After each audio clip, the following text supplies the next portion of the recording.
Great, let's move over to men's basketball. Team USA cruising to another victory, taking down South Sudan 103-86 in a highly anticipated rematch. But once again, everyone is talking about who didn't play. Wednesday, it was Joel Embiid. However, this one was a blowout thanks to the second unit, Bam Adebayo, finishing with a team-high 18 points, 7 boards as the USA advances to the quarterfinals.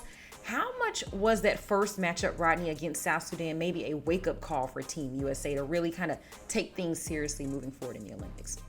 I think it was a huge wake-up call. They all kind of acknowledged it. They all said that they had a healthy fear of Sudan heading into this game. And you can tell from the outset that they were really ready to play. They were locked in. Kerr made some adjustments to his starting lineup. We'll talk more about that in the Fumble of the Week. They looked really dialed in. The Sudanese team having Royale Ivy, New York's own, Queens' own Royale Ivy as their head coach creates like a different level of like competitive fervor because he's really, really good friends with Kevin Durant and a number of other guys on the Olympics team, and he be talking crazy. If you know Roy, he be going smack. So I think in addition to just being afraid of losing and embarrassing themselves, they also wanted to stick it to Roy one good time as well.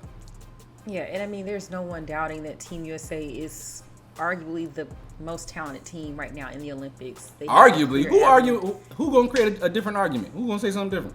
Somebody else in a different country, sir. What are you talking about? Anyways, I cannot imagine that they literally don't practice inside. That's crazy to me. That they don't have a single...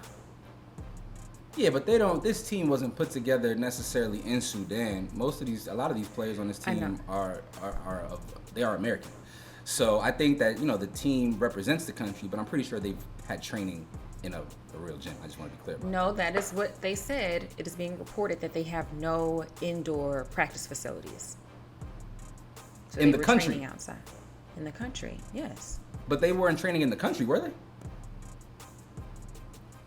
I think they probably were, sir. Why do you think they weren't? Well, because they don't have any indoor facilities. And I just... In addition to our USA basketball team 5-on-5, we have a 3-on-3. We have 2 3-on-3 teams as well, 1 men's, 1 women's. Both of them are ass. Okay, I don't know if you've kept up with this. Both teams are 0-2.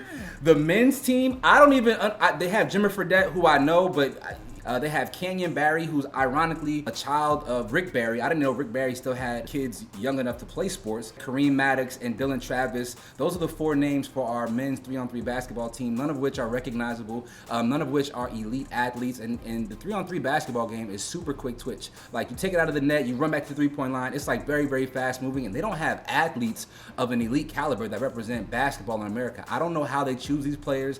I don't know how they put this pool of players together, but they had to do a better job. And the same for our women's team, who is also winless as of this report. Yeah, have you checked out these games?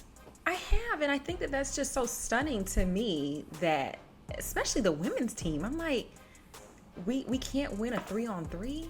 I'm like, do y'all need to get some guys from the big 3? Like, do we need to? Because I'm confused as to why.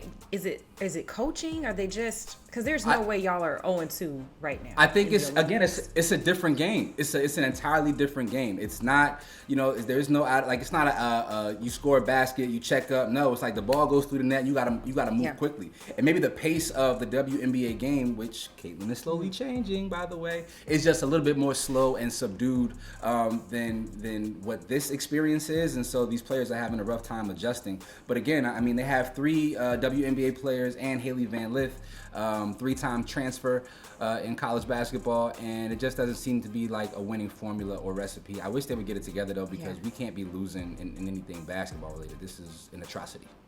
Yeah, and I'm sure, like in other countries, they probably have devoted the last 4 years training for this, whereas, like you just mentioned, these are people that play in a normal league now trying to transfer their game into a 3-on-3 league, and it's not doing well. So maybe we need to have, like, we have the big 3, but those are like retired guys. So maybe not all of them. We need Joe Johnson. Get Joe Johnson, Jeff Teague, and Montrezl Harrell. Get them 3 and we'd be good money. That court is also not played on wood. It's played on like a rubbery court, which makes handling the ball a little bit different.